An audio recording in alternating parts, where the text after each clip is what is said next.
Welcome to my channel guys. ఒక 1 week బట్టి మనకి చాలా కథనాలు వస్తున్నాయి. పోస్టులు పెంచుతారు అంటున్నారు, కొందరు పోస్టులు ఈ నోటిఫికేషన్ కంప్లీట్గా క్యాన్సిల్ చేస్తానంటున్నారు.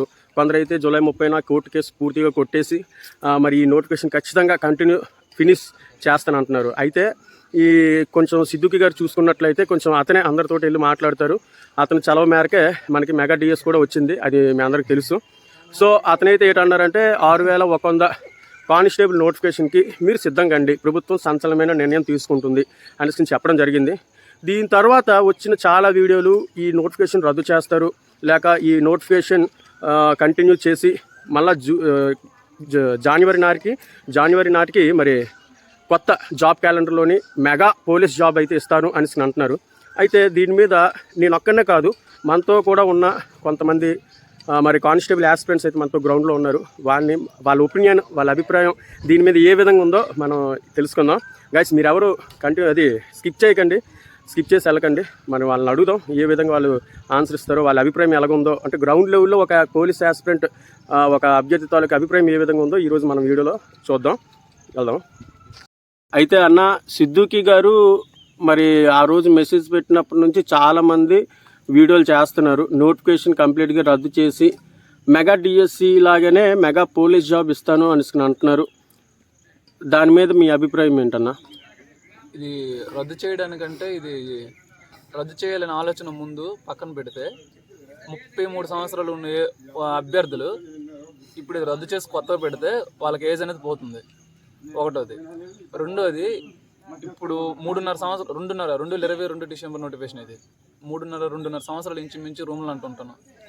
ఒక ఫస్ట్ ఎగ్జామ్ అయ్యింది, ఈవెంట్స్ కోసం రెడీగా ఉన్నాం. దీన్ని ఇప్పుడు రద్దు చేస్తే మాకు ఏజ్తో పాటు మాకు కొంత మనీ, మా వయసు మొత్తం పోతుంది. ఇది రద్దు చేయడానికి అయితే వీలు లేదు. దీన్నే నమ్ముకొని 97,000 మంది ఉన్నాం మేము. మీరే ఒకసారి ఆలోచించి దీన్ని పునర్పరిశీలన చేసి ఈవెంట్స్ డేట్లు ఇస్తారని కోరుకుంటున్నాం.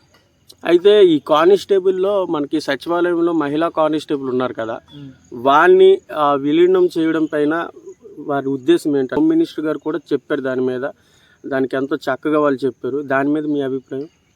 ఓకే, ముందుగా వాళ్ళకి ఫిజికల్ ఎడ్యుకేషన్ అనేది లేదు. పిహెచ్ సర్టిఫికేట్ పైన కూడా దీంట్లో పోలీస్ రిజర్వేషన్లో వాళ్ళకి జాబ్ ఇవ్వడం జరిగింది.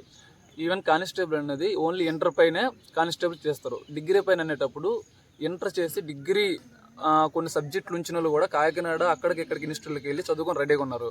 కానీ వాళ్ళకి ఎగ్జామ్ రాసే ఛాన్స్ లేదు, ఎందుకంటే వాళ్ళకి డిగ్రీ లేదు కాబట్టి. ఇప్పుడు డిగ్రీ పైన సచివాలయంలో జాబ్ తీసి మన సచివాలయంలో యాడ్ చేయడం వల్ల వాళ్ళ నుంచి ఏం ఉపయోగం లేదు. వాళ్ళు కూడా తీసుకెళ్ళి ఒకవేళ పోలీస్కి అనుబంధం చేస్తే మనకు రావాల్సిన 22,000 కానిస్టేబుల్ నోటిఫికేషన్ మళ్ళీ ఆగిపోతుంది. ఈ 15,000 రిక్రూట్మెంట్ అవుతుంది. వీళ్ళు అదరగా ఒక గవర్నమెంట్ హాస్పిటల్ ముందు కానీ, గవర్నమెంట్ హాస్పిటల్లో ఉండే సెక్యూరిటీకి హెడ్లు కానీ అలా చేయడం మంచిది. అయితే మనకి ఎప్పుడూ లేని విధంగా మనకి గత ప్రభుత్వం చూసుకున్నట్లయితే హోంగార్డుకి దాదాపు 15% రిజర్వేషన్ ఇవ్వడం జరిగింది. అసలు గత నోటిఫికేషన్లో అయితే అటువంటి పరిస్థితి అయితే లేదు. కొత్తగా ఇచ్చి కేవలం పోలీసు కానిస్టేబుల్ అభ్యర్థులను ఇబ్బంది పెట్టడానికే అనేలా చేసింది. దీని మీద మీ అభిప్రాయం? ముందుగా హోంగార్డులకి ఒక మనవి, వాళ్ళకి ఏదైనా నేను ఆడే మాటలు నొచ్చుకుంటే సారీ, క్షమించండి. మీకు ఆల్రెడీ అన్ఎంప్లాయ్ గురించి తెలుసు. మీ యొక్క ఆర్థిక పరిస్థితులు బాగోలేకే మీరు ప్రిపరేషన్ అవ్వకుండా హోంగార్డులో జాయిన్ అయ్యారు. మీరు టాలెంటెడ్కి వెళ్ళారా, అమౌంట్ కట్టారా, రికమెండేషన్ చేస్తారా, అది మీకే తెలుసు. ఇప్పుడు మీకు అది వర్క్ అనేది కష్టం అవ్వచ్చు. మీరు ఇంకో ఉన్నత స్థాయికి వెళ్ళడం తప్పు లేదు. కానీ ఈ యొక్క నోటిఫికేషన్లో 70 మార్కులు క్వాలిఫై. ఆ 70 మార్కులు కొట్టి మీరు రిజర్వేషన్ అనేది బాగుంటుంది. మీకు ఆ 70 మార్కులు ప్రిలిమ్స్లోనే మీకు రిజర్వేషన్ కావాలంటే మిగతాది కూడా ఆలోచించాలి కదా మీరు ఒకసారి. వాళ్ళు ఇంకా ఈవెంట్స్ కూడా అవసరం లేదు అని అంటున్నారు. అలా కుదరదండి. ఈవెంట్స్లో కావాలంటే రిజర్వేషన్ తీసుకోండి, మీకుంటూ కోటా అనేది ఏర్పాటు చేసుకోండి. అయితే దీని మీద కోర్టు కేసు ఈ జూలై 30వ తారీఖున కొలిక్కి వచ్చే అవకాశం ఉందా? నారా లోకేష్ గారు ఏంటంటున్నారంటే, ముందుగా మన ఎమ్మెల్సీ చిరంజీవి గారికి ఒక విషయం చెప్పాలనుకుంటాను. ఒక ఎమ్మెల్సీ ఎలక్షన్ నుంచే మా యొక్క నోటిఫికేషన్ ఆగింది. దీని యొక్క బాధ్యతను మీరే తీసుకొని ఈ కోర్టు కేసును కానీ, లేదంటే మాకు రాజం దగ్గర మొన్న లోకేష్ బాబు వచ్చేటప్పుడు రెడ్ బుక్ దీంట్లో కూడా మాట్లాడేటప్పుడు ఈ యొక్క కానిస్టేబుల్ గురించి ఇవ్వడం జరిగింది.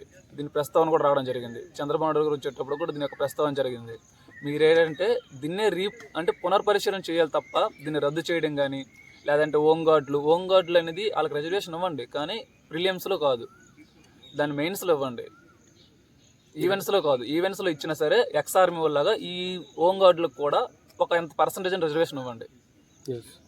అయితే మనకి జాబ్ క్యాలెండరు మెగా డిఎస్సి లాగానే మెగా పోలీస్ ఉంటుందా? పక్కా మనం నమ్మొచ్చా ఈసారి? నమ్మొచ్చు అంటే టీడీపీ మేనిఫెస్టోలో జాబ్ క్యాలెండర్ అనేది ప్రస్తావన ఎత్తలేదు, నిరుద్యోగ వృత్తి మాత్రమే ఇస్తారు. జాబ్ క్యాలెండర్ ఇస్తారా ఇవ్వదని పక్కన పెడితే పోలీస్ కానిస్టేబుల్ మట్టుకు ఇది కంప్లీట్ చేసి ఈయన దిగే ముందు ఇంకొకటి భారీ నోటిఫికేషన్ ఇస్తే నిరుద్యోగులు బాగుంటుంది. ఓకే, సూపర్ అన్న, చాలా క్షుణ్ణంగా వివరాలు చెప్పారు. థ్యాంక్ యూ అనియా. మరి ఇంకా మీకు ఏజ్ ఎంత అన్న అన్నట్టు? ఈ నోటిఫికేషన్ రిలీజ్ అయ్యేటప్పుడు నా ఏజ్ 26. ఈ నోటిఫికేషన్ కంప్లీట్ ఇంకా అవ్వలేదు, 29 వచ్చింది. ఇప్పుడు దీన్ని కానీ క్యాన్సిల్ చేస్తే ఇంకా మా ఫ్యూచర్ లేనట్లే. గాయస్, మరి ఆ భయ్యా ఏజ్ అయితే చెప్పాడు 29 అని ధైర్యంగా. మరి నా ఏజ్ కూడా నేను చెప్తాను. నా ఏజ్ అయితే ఈ నోటిఫికేషన్కి దగ్గర 26కి నేనైతే వచ్చాను. 27కి అయితే వచ్చాను. ఇప్పుడు నా ఏజ్ 31. వీళ్ళందరికన్నా నేనే పెద్ద. సో ఇదే నాకు లాస్ట్. ఇదే క్యాన్సిల్ చేస్తే నేను ఇంకా సంఖ్య అది జ్ఞాపకం ఉంచుకోండి. కాబట్టి ఇది క్యాన్సిల్ చేసే అవకాశం వాళ్ళకి ఇవ్వకుండా మనం పటిష్టంగా ఉండాలి అంతే. దీనికన్నా నేను ఇంకేం చెప్పేది లేదు. Okay guys, all the best. God bless you. జై హింద్.